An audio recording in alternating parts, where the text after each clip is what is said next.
Mi ponencia va sobre presentar un poco los resultados del primer estudio sociológico sobre el trastorno límite de la personalidad en España.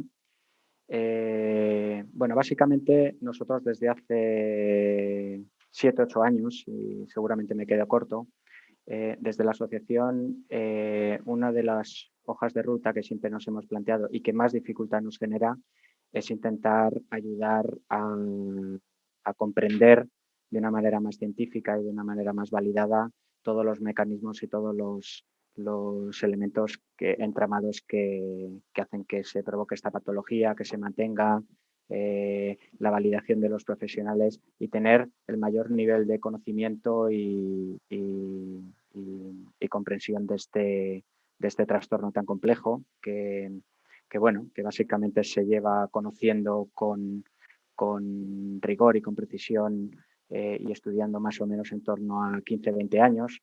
Pensar, por ejemplo, que la esquizofrenia se lleva estudiando desde el siglo XVIII. Entonces, bueno, pues realmente ahora mismo todos son cuestionamientos, todos son dudas,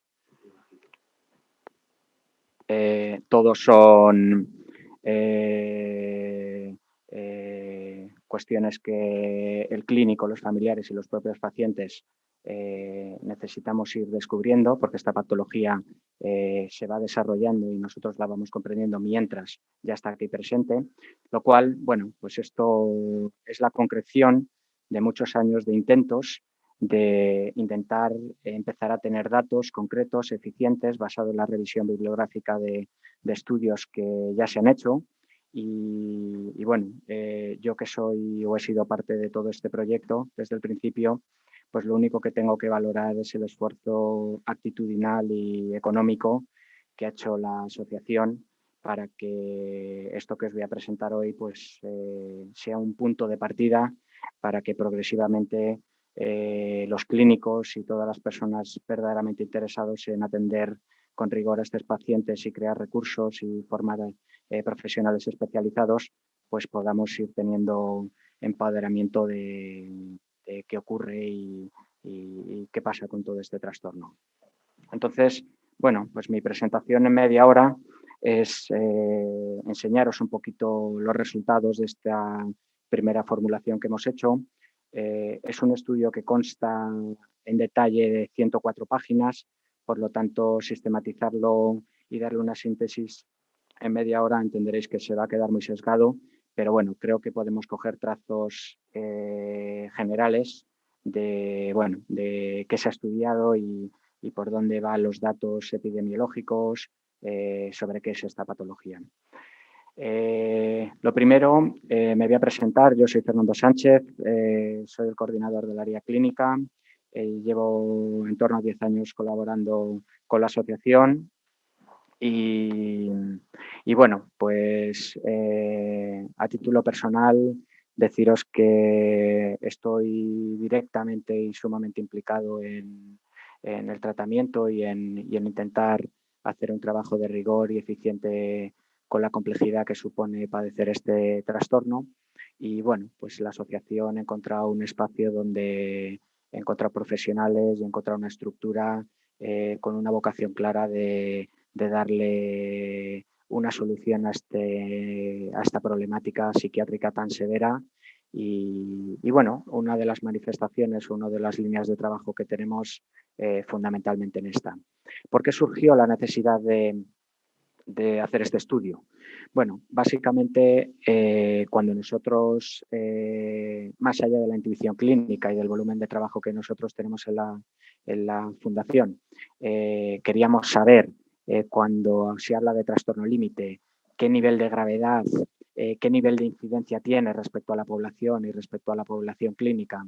Y sobre todo, la intuición clínica de que esto parece una patología que progresivamente va teniendo mayor nivel de incidencia. Cuando intentábamos buscar datos o buscar bibliografía o buscar estudios que lo validaran, pues como nos encontrábamos que estábamos en un pequeño solar y como no encontrábamos los datos y nadie había hecho los datos, pues al final tirando de actitud de autogestión y de crear los propios recursos que nosotros vamos necesitando, básicamente porque sin datos a la hora de presentar y divulgar lo que nosotros en la experiencia clínica sabemos, que es una patología muy grave, muy severa, con una tasa de reactividad autolítica y suicida muy alta, con un nivel de sufrimiento de los pacientes extremadamente intenso y sobre todo que progresivamente va teniendo y va abarcando más espectro de la población psiquiátrica y general,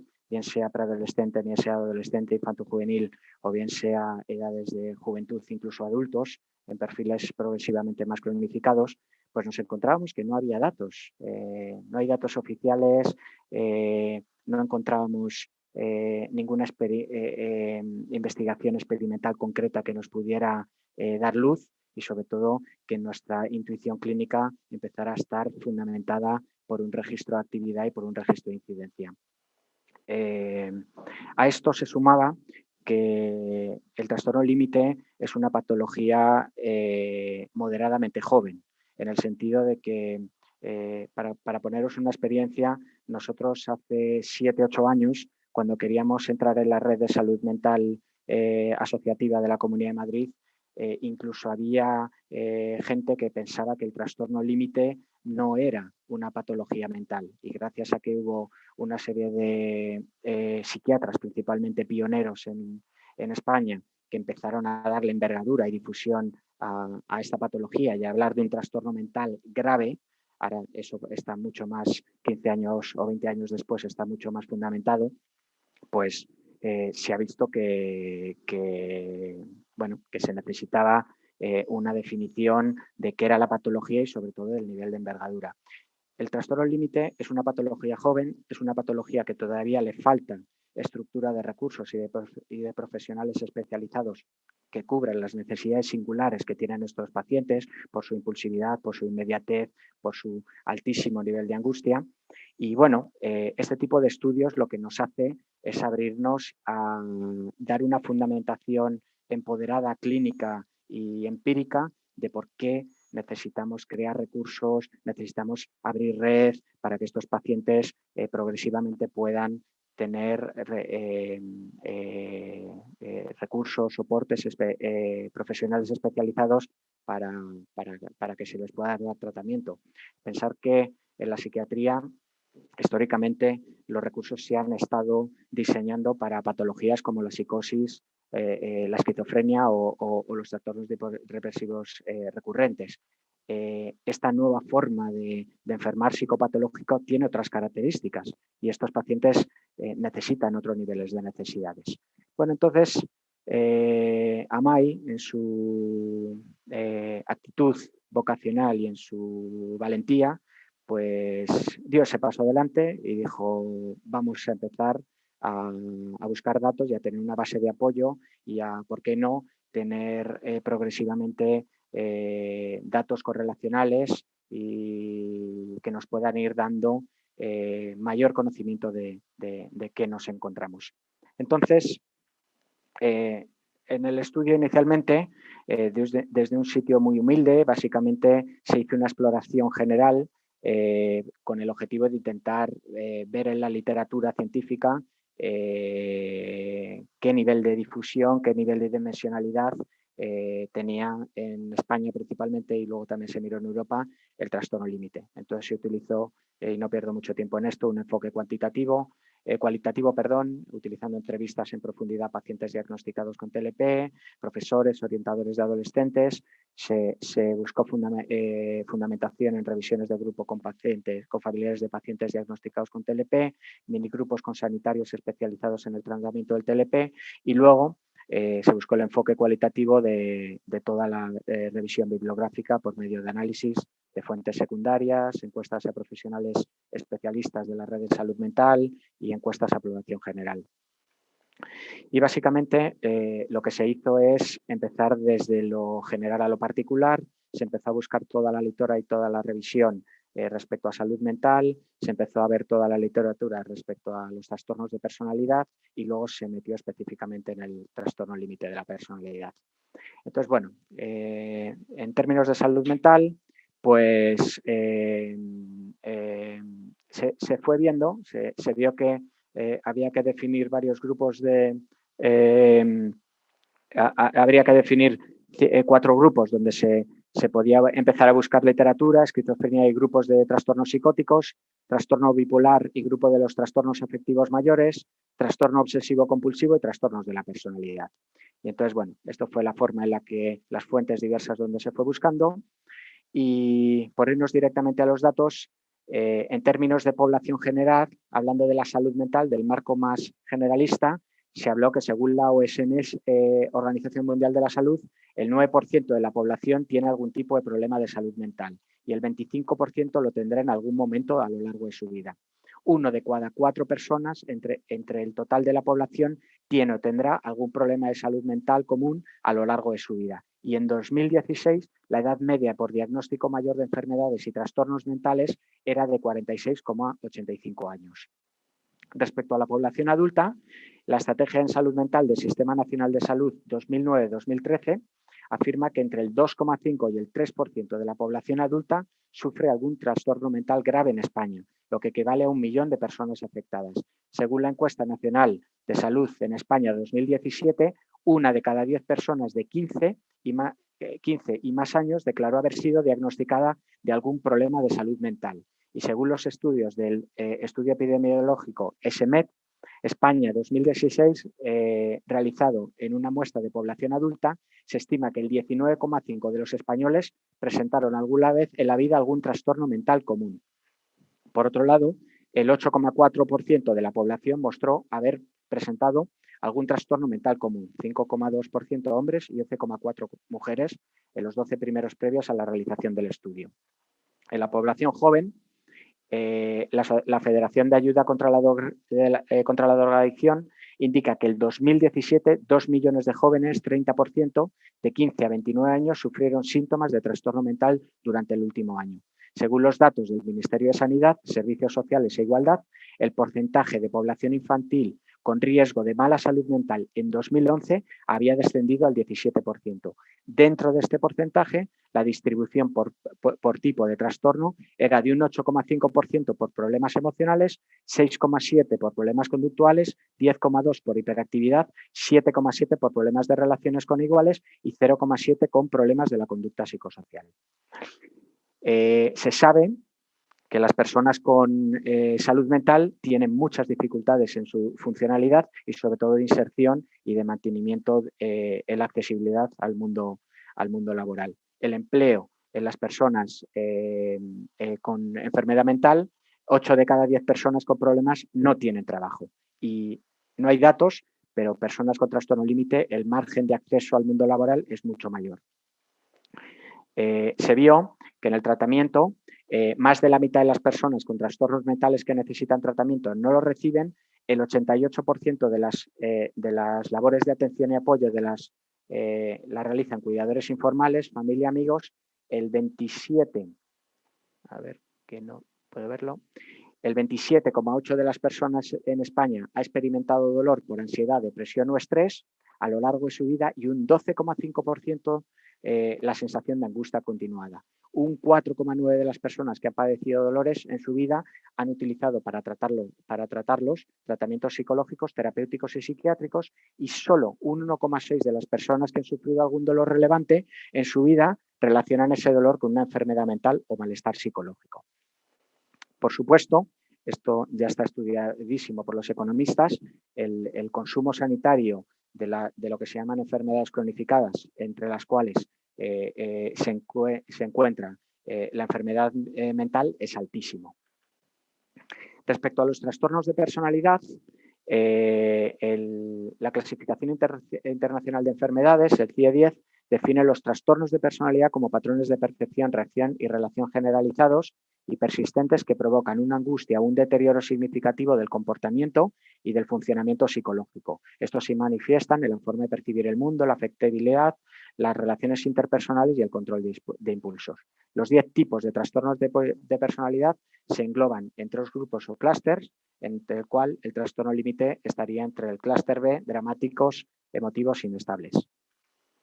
Estas fueron las fuentes principales donde se recabó toda la información Y las conclusiones principales respecto a la población general fueron que se estima que la prevalencia de los trastornos de personalidad se encuentra alrededor del 13% en la población general. Cuando se realiza el diagnóstico, la mayoría de los pacientes tienen edad comprendida entre los 19 y los 34 años. Y dentro de la globalidad de los trastornos de personalidad se considera una incidencia más frecuente en las poblaciones urbanas y en individuos solteros y con nivel educativo muy bajo o muy alto.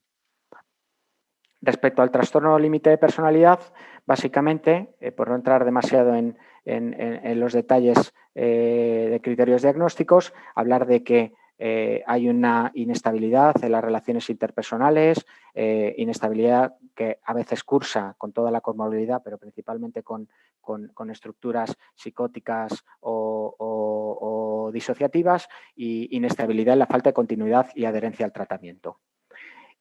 Respecto a los distintos aspectos que estudia o que rescata datos este estudio, respecto a la denominación, nos dice que los estudios nos dicen que entre el 30 y el 60% de los pacientes con TLP, con trastorno de personalidad, tienen TLP.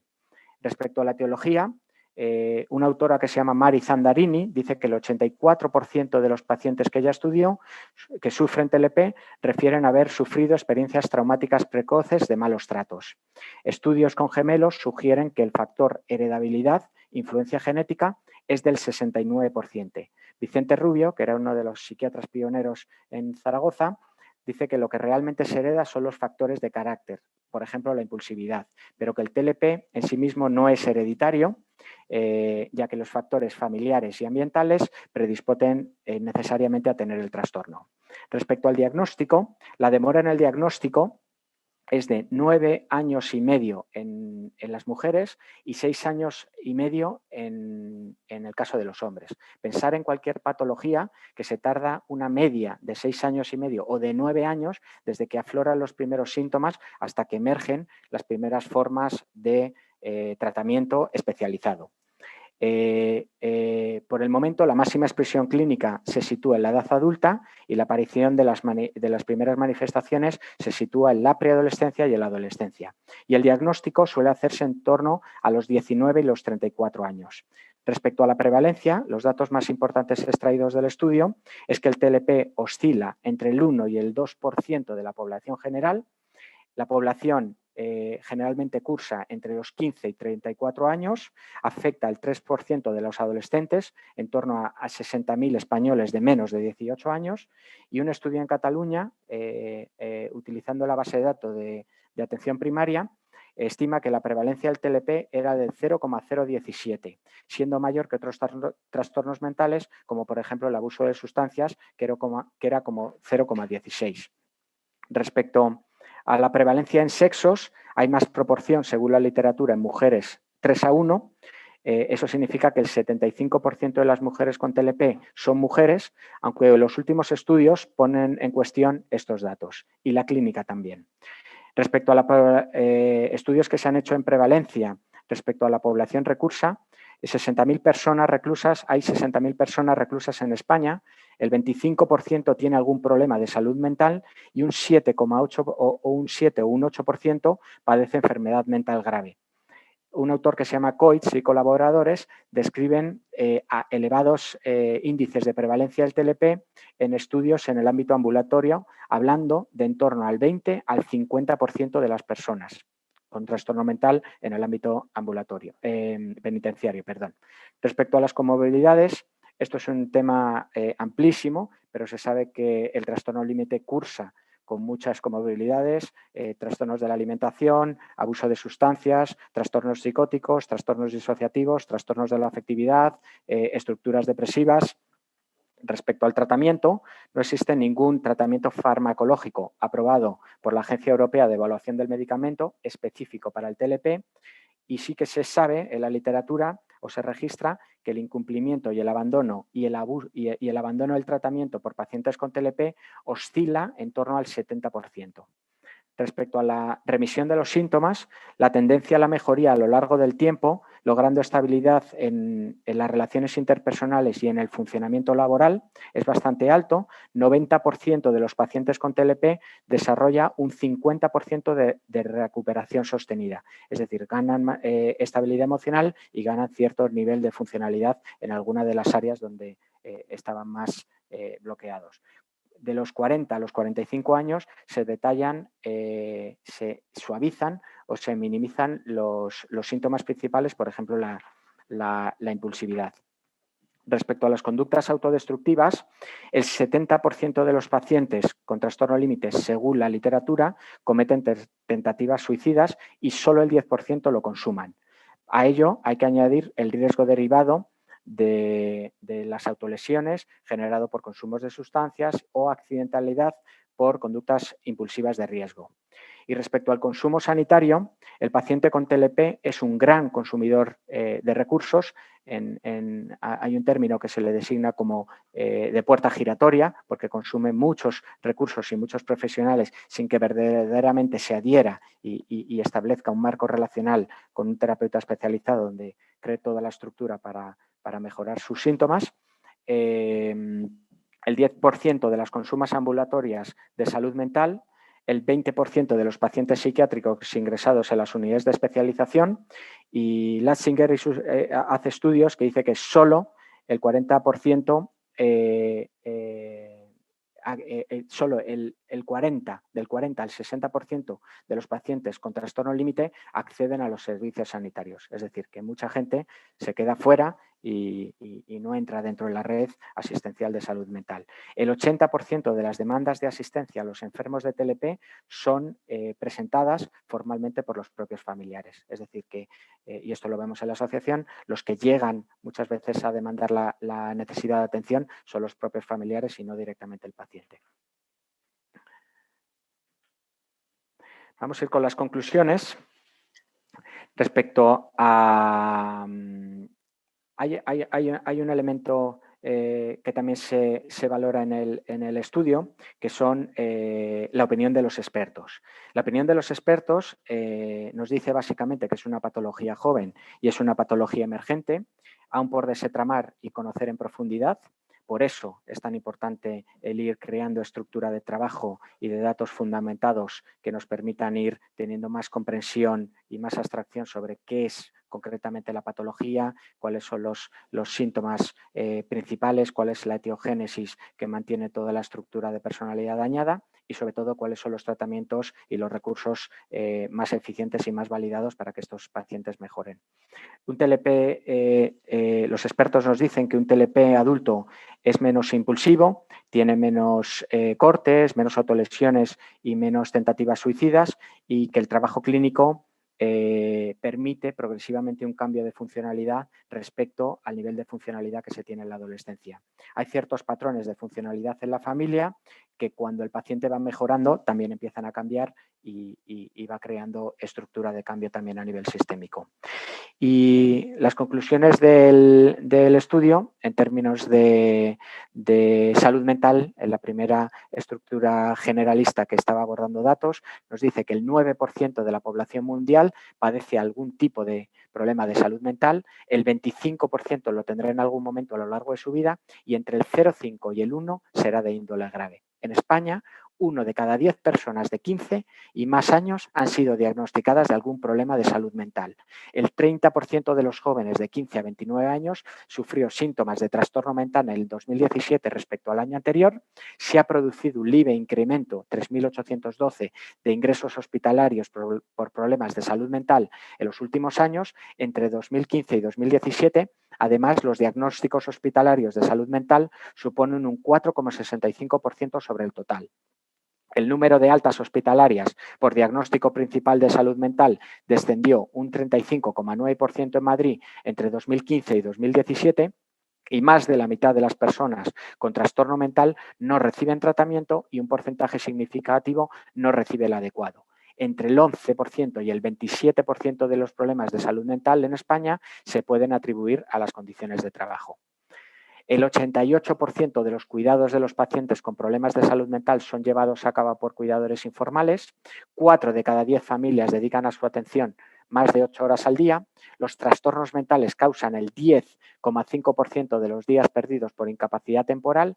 El coste social de los trastornos mentales en 2010 en España ascendió a 46.000 millones de euros, el equivalente al 4,4% del PIB y al 66,3% de todo el gasto público sanitario. El coste de los trastornos mentales se reparten en 41% de costes indirectos sanitarios, 47% de costes indirectos, pérdida de productividad laboral, discapacidad crónica, etc., y 12% en costes no sanitarios, cuidados informales. Un 28,7% de los españoles ha experimentado algún tipo de dolor por ansiedad, depresión o estrés en su vida y un 12,5% por sensación de angustia continuada. Solo el 5,2% de los españoles cree que el peor dolor que se puede padecer es el causado por una enfermedad mental, por detrás de otras 4 causas. Por todo ello, se sugiere considerar desde una perspectiva amplia que los trastornos mentales y neurológicos deben ser considerados como el mayor reto en atención sanitaria del siglo XXI en nuestro entorno nacional y europeo. Respecto a las conclusiones que se extraen de la fundamentación de los trastornos de la personalidad, se estima que el 13% de la población general sufre algún tipo de trastorno de personalidad. Según los datos extraídos del Registro de Actividad de Atención Especializada, en 2017 se registraron 25.026 diagnósticos en TP en los hospitales agudos del Sistema Nacional de Salud, 2.376 más respecto a 2010 y el 2,08% de todos los diagnósticos de salud mental. El diagnóstico de TP se suele dar entre los 19 y los 34 años en personas de nivel socioeconómico medio, si bien el grupo 15 a 44 años presenta un mayor número de diagnósticos en ingresos hospitalarios, aunque van disminuyendo con la edad. Algunos estudios sostienen que existe un mayor nivel de incidencia en poblaciones urbanas, aunque esto podría deberse a un mayor acceso a las unidades especializadas. Los datos del CMVD muestran cómo actualmente existe un mayor número de ingresos hospitalarios de mujeres que de hombres. El número de diagnósticos de TP en atención ambulatoria especializada aumentó un 146% en España. La estancia media en hospitales de pacientes con TP es de 12 días en el total nacional y en 10 días en Madrid, donde la media ha bajado 15 días en 7 años.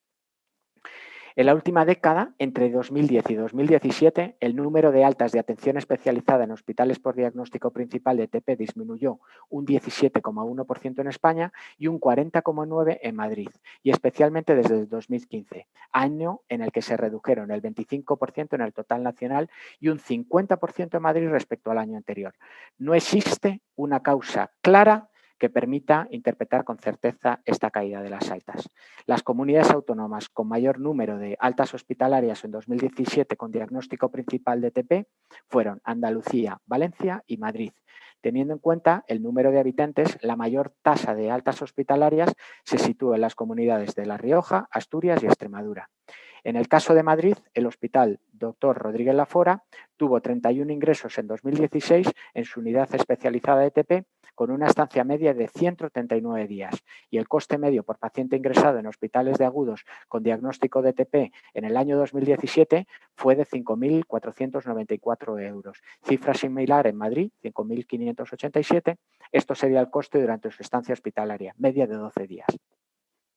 Respecto al trastorno límite, los datos nos sugieren que entre el 30 y el 60% de los pacientes con un diagnóstico de trastorno de la personalidad padecen trastorno límite. Se estima que la prevalencia del TLP oscila entre el 1 y el 2% de la población general, un 1% en adultos y hasta el 3% en adolescentes. La incidencia del TLP afecta a las mujeres con mayor proporción que a los hombres en una relación 3:1, es decir, el 75% de las personas que tienen este diagnóstico son mujeres. Pero eso se está poniendo en duda. El momento de máxima expresión clínica se sitúa al inicio de la vida adulta, 19-34 años, aunque las primeras manifestaciones son en la adolescencia y la preadolescencia. El paciente con TLP realiza un gran consumo sanitario y solo entre el 40 y el 60% de los afectados con TLP acude a los servicios sanitarios.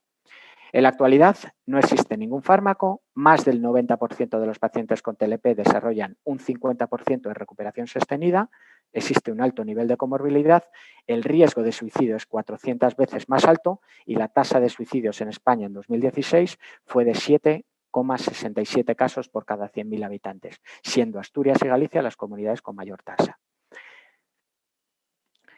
¿Qué nos abre todos estos datos y qué perspectivas panorámicas nos invitan a conocer estos datos? Lo primero, que nos tenemos que dar cuenta de que no disponemos de datos oficiales y esa dificultad para disponer de datos oficiales nos dificulta entender la envergadura y la dimensionalidad del problema de salud pública que tenemos por delante.